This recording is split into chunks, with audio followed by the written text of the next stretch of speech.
Hello, darlings, part 2, take 2, and welcome to ChatGayPT, where we answer your burning questions that ChatGPT is not allowed to answer. But guess what? Neither are we, but we're gonna do it anyway. So, this episode 2, we've come up on a Do you want to say your name first, by the way? Oh, yes, my name is Adrien Field, if you didn't already know, but you're on this channel, which is called Adrien Field, so you could assume one of us is Adrien Field. The other one who's not Adrien Field is? My name is Julio Iglesias. Otherwise known as? Miss Velvet, but depends on the night. This week's topic is something maybe controversial, but it's a thought that I hold very true in my heart, and that is that we should all be verse. Where is your heart located? My heart? Yeah, it's very close to your heart, and considering the topic, where is it located? Somewhere in this beautiful chest of mine. Oh my god, the chest again, and I'm not Well, mad. you know, this is my one good feature. I've got to show it all the way that I can. We're not Anyway, mad.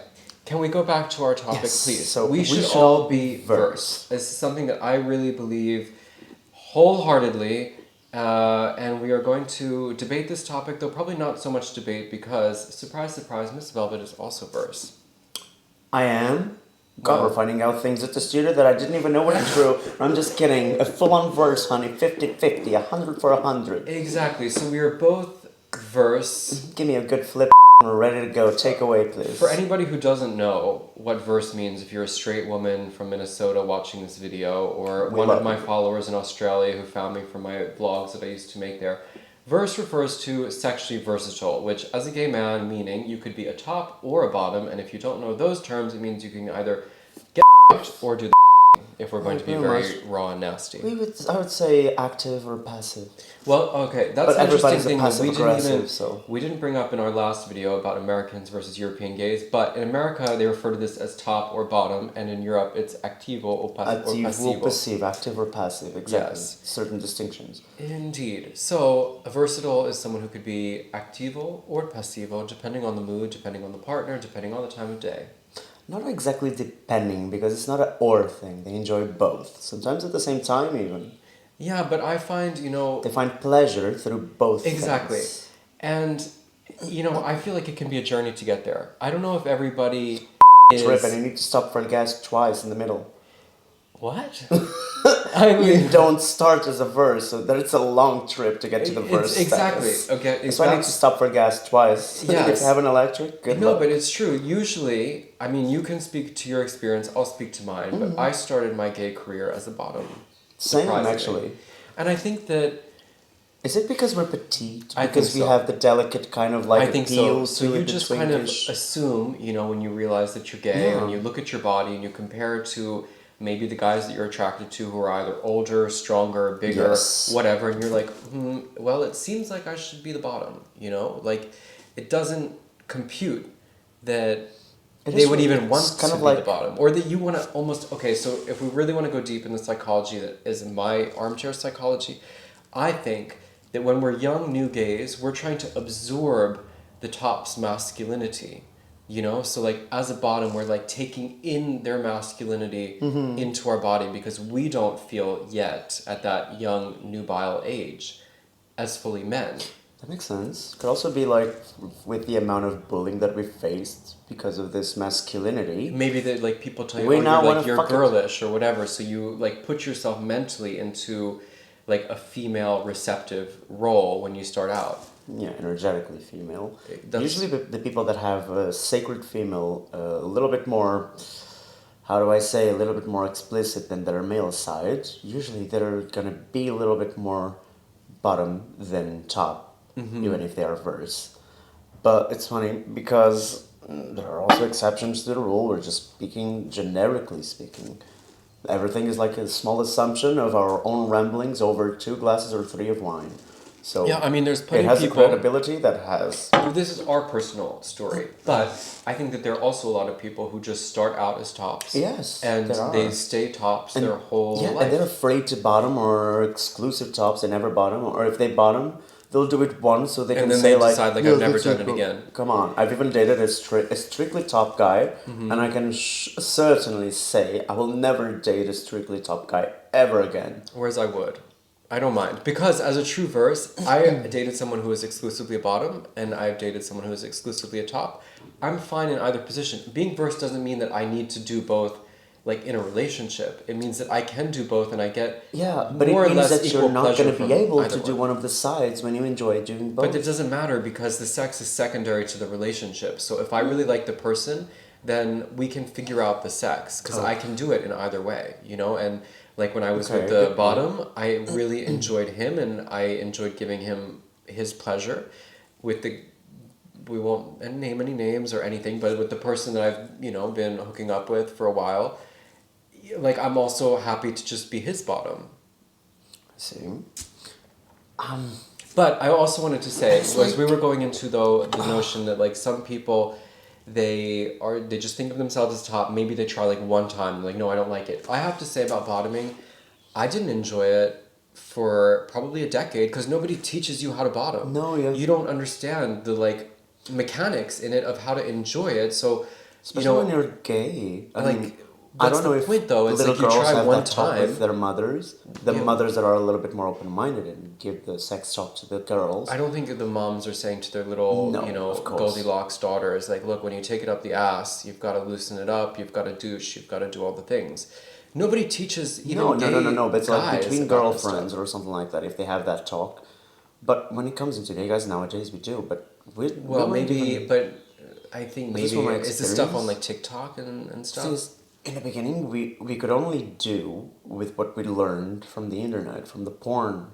But that's the we would point. see Is when like we grew you up. watch. Okay, so I realized I was gay from watching gay porn, but in gay porn, it doesn't tell you how to enjoy bottoming because you Nope. just see like it goes right in. There's some happening. You don't know about the preparation behind it. You don't know about the exercises, all the other things that you have to do to get your body and mind into a state where you can enjoy bottoming. So I feel like for a lot of tops, they either never learn or they never have the patience to explore. Which is understandable. It's a job. Yeah, I mean, it's way easier to just... They call blowjob sticking their mouth in. That's the easy part. A job should be considered getting bottom ready. Yeah, and I mean, it's so much easier as a top. You just like, you're ready to go, stick in, you know, there's nothing... But again, and I've already said this in both episodes, please shower. Oh, but Please who's not showering? But yeah, moving on. As a top, that was just a small Everybody knew, yeah, but as a bottom, you don't also want to be a dirty bottom. No. The bottoms will most likely already shower, and they will douche. But the top sometimes. Not always, and sometimes you don't have preparation. You know, like you don't know at that moment that you're gonna bottom. You could be out at a party, you didn't think that you were gonna hook up, you didn't The thing is, prepare. I don't over prepare myself. I never over. What do you take? Fiber supplements? No, I don't take supplements. Well, then you're of course, I probably take a little bit of backed my up health. and nasty. No, but I don't do the over preparation because one thing that I've learned is that when I was having sex, up until recently, I was too focused on my performance, not my enjoying. I was too focused on what the other one was perceiving, how I looked while doing it, how was my ass, how was everything. And then I realized I was not fully enjoying the whole experience. I was just too self-conscious, too focused. I have to say, I'm much more cognizant about those things as a bottom than as a top. Because there's something about like being a bottom where you really want to go above and beyond and like be the perfect bottom, so to speak. Meaning like you want to be clean, you want to make sure there's no like lines in your neck as you're like, you know, in a different position. You really want your body to look good because I feel like being a bottom is naturally more vulnerable, you know, not just physically, but kind of emotionally to be, I mean, literally opening yourself up to someone like that. Whereas, I mean, there's all of these stereotypes about how tops are more emotionally distant, the bottoms get more attached easily. I mean, I've had that experience. So let me give a little bit of context. If you know me from my channel, you know, obviously I was living in Asia for 4 years before I moved here. And in Asia, I would say I was 95% a top. So, you know, first of all, being versatile opened up a lot more, you know, possibilities for sex. And I feel like I completely lost my train of thought. Because I was versed, I had a lot more opportunity to hook up. And I guess since I moved to Europe, though, now I'm exploring... Often, I'm more of a bottom here. I would say that now it's switched to being a bottom probably... In here, really? And then... In Europe, though, if you compare me to the average European, I'm less hairy, I'm smaller, I'm petite, you know, so I feel, again, I'm like naturally falling into this stereotype of being a bottom. Not to say that you have to be a bottom in those instances, because I've also topped guys who are bigger than me, taller, you know, whatever the case may be. So you can get to this point of sexual liberation, I think. Because those guys are usually more bottom, usually, from my experience. The ones that are more buffy, the ones that are at the gym, the ones that are more into bulking. It's like, if I had that body and that dick, I would be 100% top, probably. Even though, again, my philosophy is that we should all be versed to maximize. So you're bottoming era now. By accident? I don't know if I finished the whole context part of this, but when I started, as I said, my gay career, I started out as a bottom, and that lasted from 18 until 27. And you know what happened at 27 years old? I was living in Mexico, and I was dating a Mexican guy, and one day he just sat on my and that was the first time I ever topped, and I realized, oh, I like this, and I'm comfortable with this, and it feels right. And it opened up a whole new realm and world of possibility to me that then I consequently explored, as I said, especially living in Asia. But I feel like I'm really, truly versatile. Like, I don't mind... I enjoy both. It just depends on the energy of the person. Like, if I'm with a more dominant, manly guy, it comes naturally to me to bottom. If I'm with a more, like, submissive kind of guy, then it comes naturally for me to top. So I feel like I can just work with the energy and enjoy both, you know? But in this moment, I definitely am kind of more attracted to a more dominant guy. I mean, from my experience, I started off as a bottom as well. Not exactly by choice, but because the people that I was dating were tops. But you were attracted to those kinds of guys at the time. I was, and I still kind of am. But nowadays, I wouldn't date if I find out that they are strictly top. Like my last boyfriend was a strict top. He was tall as right, over 2 meters, literally, I'm not even kidding. And he was a strict top. And there was this one time we were in the shower. I had a pretty big shower, amazing for a second. Anyway, so we were in the shower and I tried even to massage his ass. I didn't even get there with my mouth or with my dick. I just tried to massage, rub his ass, tried to play with his ass for a little bit. No, the guy made me feel so bad that we didn't have any sex for a week. For a week? Yeah. Wow. That was my punishment to him. That was. But it was a bigger punishment to me. Trust me, because I'm big time energy person. Yeah, guys who are total tops, they are very weird about anything with the butt. Like don't worry, honey, you're not gonna change. But the thing is, I feel like for them, again, this all comes into psychology. So the guys who are total tops, they think of themselves as more manly. Like, I'm only a top, so therefore I'm like less gay, or it's like a power thing. Like, I'm the one in charge because I'm the top. Like, I'm the dominant partner. That was funny of him because no, you weren't, honey. No. But I think that's how they think. But it's how they think, yeah, sure. It falls down back into the straight couple category and how they process their own relationship mindsets. So it kind of is a parallel into their own mindsets in here. So would you prefer to date another verse guy? Okay, here you have 3 options. Or how about this? Would you rather date a pure top or a pure bottom? I know my answer. I'm gonna say pure bottom. You would really rather date a pure bottom? I would rather date a pure bottom. I'm shocked. Because there are dildos that can feel kind of similar, but you cannot get an ass that feels similar. Specifically the position. I don't know. I would prefer a pure bottom. Okay, I would prefer a pure top, and I'll tell you why. I feel like going back into the psychology that comes with that, like, I want a man who is more dominant, you know, like, not a guy, because I feel like the guys who are pure bottoms, totally passive, they tend to be more, like, reserved, they don't excite me as much. Like, I want a guy to, I don't know, kind of, like, take charge. That turns me on, you know? I mean, my favorite type of sex, of course, is with a good verse, a good session. Is also very, very pleasant. But only once tested, and I like to flip a lot. And you can use a whole box of condoms even in one night. I feel like life is all about having as many varied experiences as possible. So why should we limit ourselves to just one thing, to one position, and Exactly. like, you know, be so stuck in that? I'm like, if I could be bisexual, I would, you know, I would, but I can't. But I'm I just am not attracted to bisexual. women. You are? Yeah. I mean, you buy me something, I become sexual. I also but I'm like gay as a Mayflower. Anyway. I also like trisexuality. Try. I'll try anything once. Oh my god. In that topic, it's funny because this is not specifically for bisexual or gay men. Even more and more and more straight men are starting to find the pleasure of anal sex. And it's so nice to see. Don't ask me how I know that. I'm not going to answer that on camera. And it's so funny to see. Don't smile at me like that either, please. Well, you'll tell me. You'll tell me after we cut. No, we don't. Probably will. But I cannot say like this. But a lot of military.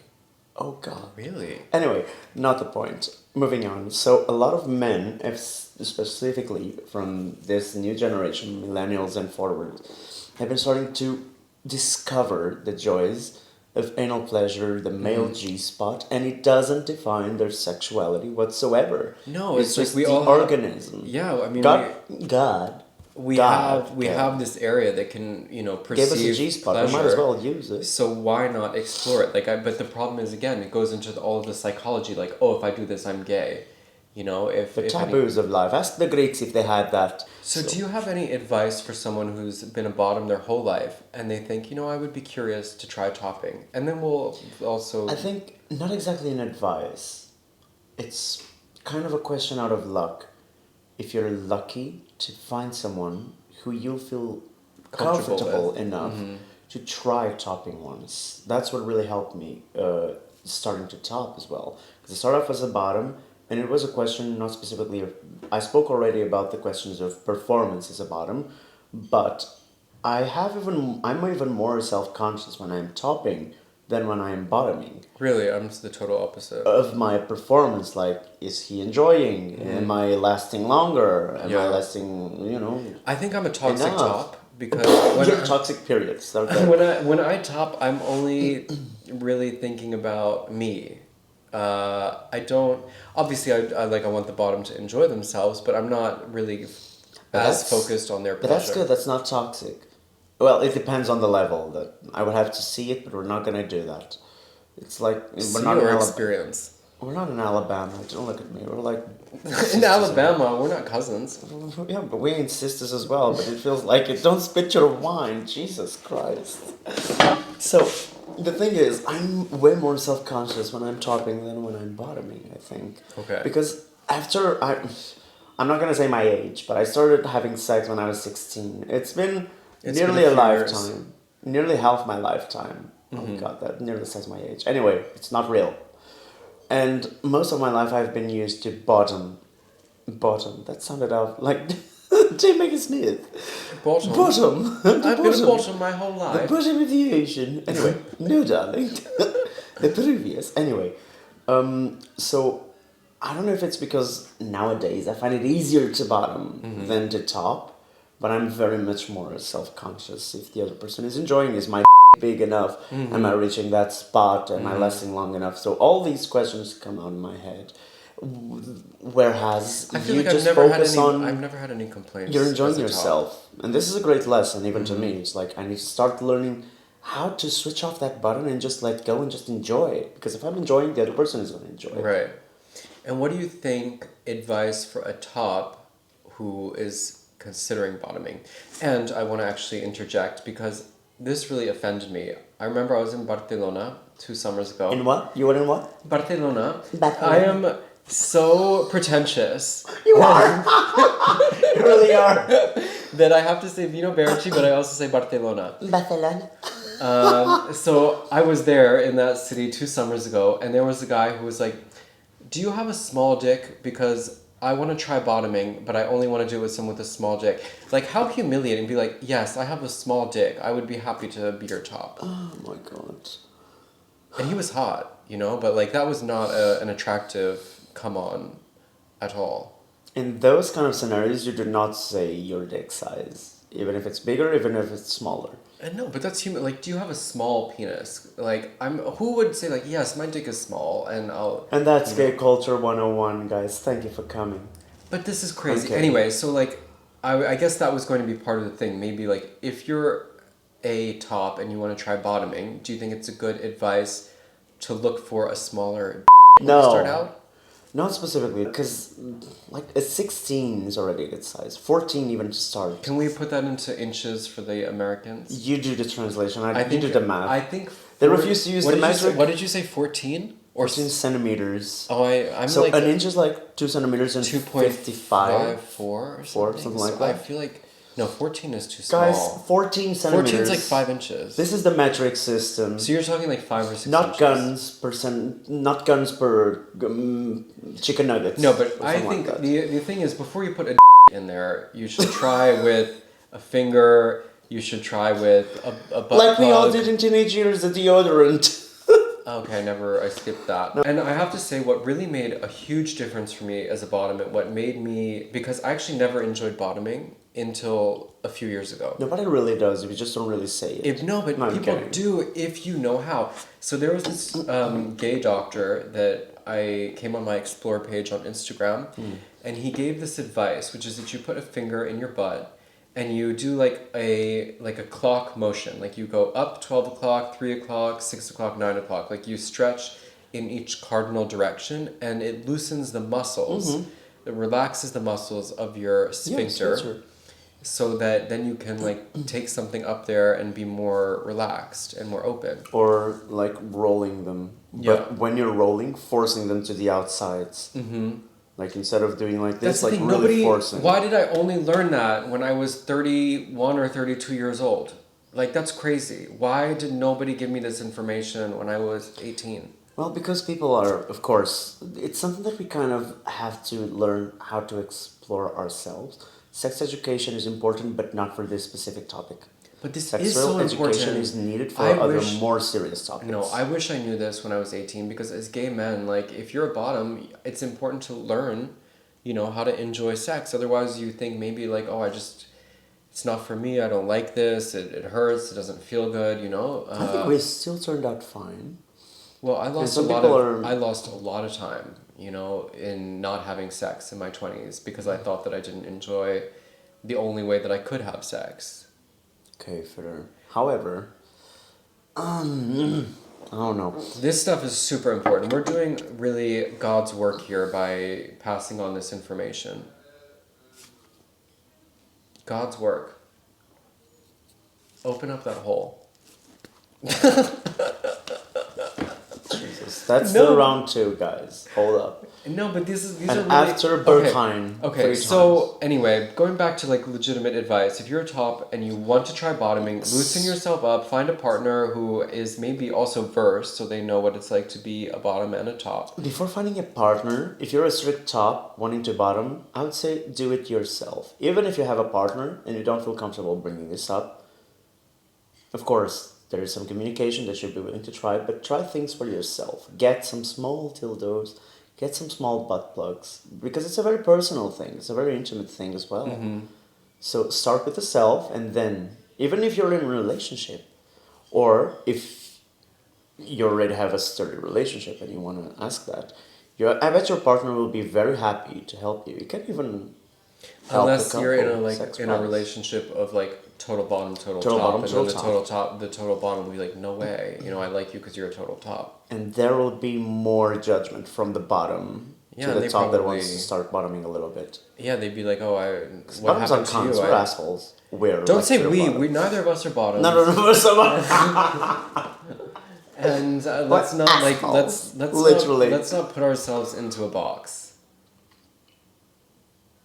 Unless it's a litter box. So yeah, bottoms up, y'all. Yeah, bottoms up. Be averse. That's a good way to end this video. Bottoms up, everybody. Thank you for watching this video. Anything else to say, Velvet, darling? Yeah, I need more. Right. I don't know. I think that sums it up. I think we're already stretching this one a little bit. And I think that we're already a little bit drunk. So until the next time, take care. Go out there and be a slut, darling. Cheers. With precautions. Always with precaution.